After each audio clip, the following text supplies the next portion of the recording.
시편 42편으로 들어가겠습니다. 시편 42편의 제목을 제가 가시나무새라고 이렇게 새로 접어보았습니다. 가시나무새. 그러니까 우리에게 너무나 친숙한 이미지는 목마른 사슴인데, 목마른 사슴은 우리에게 너무나 익숙하니까 뭔가 새로운 이미지를 가져와야겠죠. 그 새 이미지로서 제가 가시나무새를 가져왔는데, 가시나무새가 어떤 새죠? 가시나무새는 가시나무 안에 집을 짓고 산대요. 평생. 그러니까 처음에 이렇게 움직이면 이쪽이 찌르고, 저쪽으로 움직이면 저쪽에 찌르고, 그 가시나무 안에서 사는 게 얼마나 고통스럽겠습니까? 그런데 가시나무새가 부르는 노래가 너무나 아름답대요. 그렇게 아름다울 수가 없나 봐요. 그래서 하덕규 선생이 가시나무새라는 이런 노래를 불러가지고, CCM을 불러가지고 그것이 굉장히 큰 히트를 치게 된 것 같아요. 그러니까 가시나무새처럼 가시나무가 주는 아픔 가운데서도 그곳에 보금자리를 만들고 아름답게 노래합니다. 그럼 이제 시편 안에서는 목마른 사슴인데, 저의 질문은 뭐냐 하면, 이 목마른 사슴이, 시냇물을 찾기에 갈급한 목마른 사슴이 물을 찾았을까요? 못 찾았을까요? 시편 안에서 이렇게 애타게 목말라 하면서 물을 찾았는데, 물을 찾았을까요? 못 찾았을까요? 광야 와디로 들어가면 사슴들이 이제 가끔 나오죠. 그 와디 안에는 옛날에 흘렀던 물비가 와서 옛날에 흘렀던 물들이 고여 있어서 물을 마실 수도 있는데, 저의 시적 상상에 따르면 너무나 헐떡여서 물이 있을 것으로 왔는데, 물이 바짝 말라서 발로서 돌을 탁탁 차면서도 그 안에서 한 모금 마시려고 했는데도 못 찾는 이런 그 갈급함, 그런 모습을 생각합니다. 그래서 이 시에는 물이 많아요. 갈급한 물을 찾아서 왔는데 결국 물은 못 마시고 이 시인이 마신 것은 눈물을 마셨죠. 그죠? 그래서 이때 부르는 노래가 울려고 내가 왔나. 내가 울라고 목회 시작했나. 눈물. 그런데 눈물로 그쳤으면 괜찮은데 하나님께서 이 시인을 폭포에 그냥 콱 집어넣는 그 폭포로 들어가고 있는 모습이에요. 그런데 그 자리에서 기쁨이 기쁨을 부르는,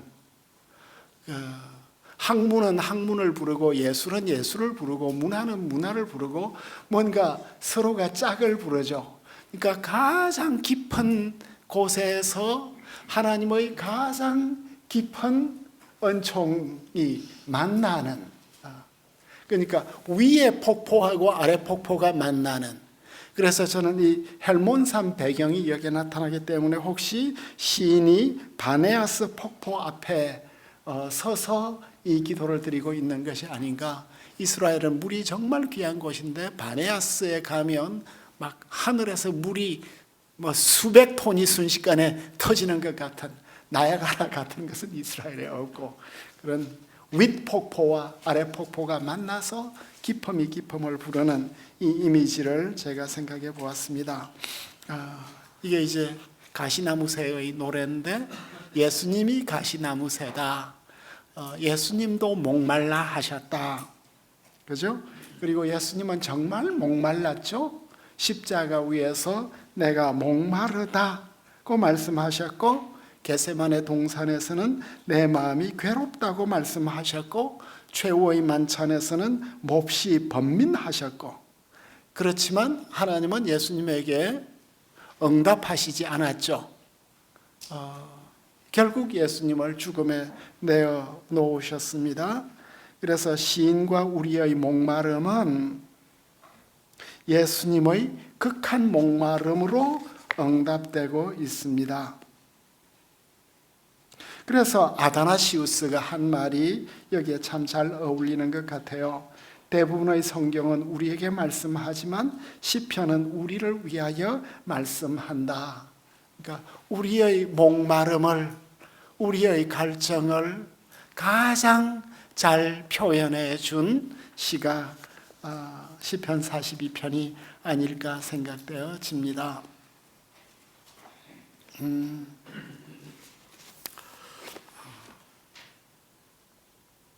그래서 우리도 우리의 갈증과 고난은 스스로 해결이 되지 않지만 예수님의 더 깊은 목마름과 고난을 볼 때 비로소 그 안에 있는 하나님의 임재, 하나님의 응답, 이것을 보고 그 목마름을, 내 목마름을 수용하는 것이죠. 그래서 우리 목마름 없이 예수님의 목마름을 이해할 수는 없을 것입니다.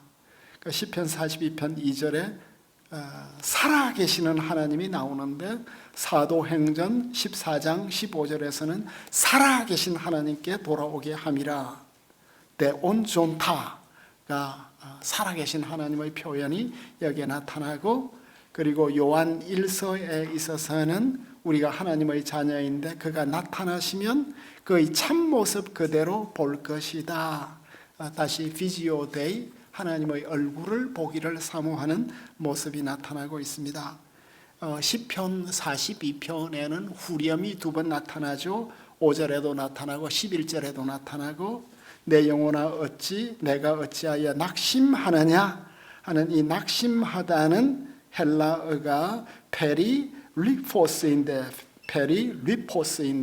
예수님의 고민하다, 겟세마네에서 고민하다와 동일한 단어가 되겠습니다.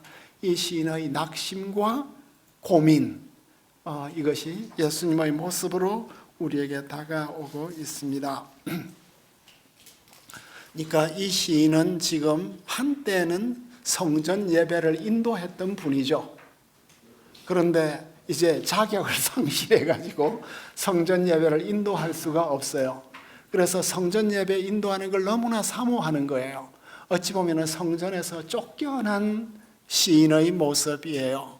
그러니까 시편 42편의 이미지가 무엇이냐 하면, 우리의 인생에는 이런 일이 결코 없겠지만 왜 42편이 이 권을 처음 시작하느냐?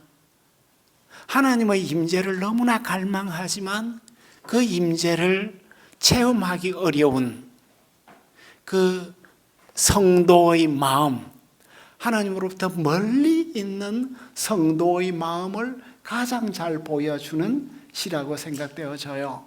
그러니까 우리의 신앙의 여정은 결국 하나님의 임재 앞으로 나아가는 건데, 물리적으로나 회사나 직장 때문에 혹은 건강이 안 좋아서 그리고 또 영적으로 우리는 다 하나님의 임재로부터 멀리 있는 거죠.